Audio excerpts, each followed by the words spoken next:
বংশীধারী জিউ আমাদের শিবিরের সামনে দিয়ে এগিয়ে চলেছে। বংশীধারী জিউর সকল ভক্তমণ্ডলী এবং সকল ব্যক্তিবর্গকে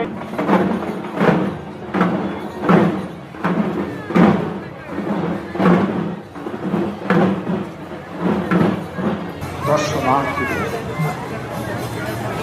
বংশীধারী জোর সেই রায় রাজা দিয়ে গেলেন।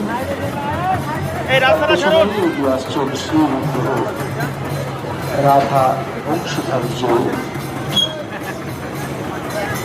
ঐতিহ্যমণ্ডিত ভাঙাড়াতের শোভাযাত্রায় শুভেচ্ছা এবং অভিনন্দন জানাই।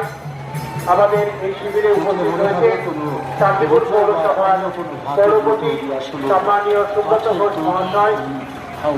তিনি সকল ব্যক্তিবর্গকে শুভেচ্ছা জানাচ্ছেন। এটা একটা অন্যতম বৈশিষ্ট্য এখানকার ধীরে ধীরে এগিয়ে চলেছে বংশীধারী অত্যন্ত দক্ষতার শোভাযাত্রা।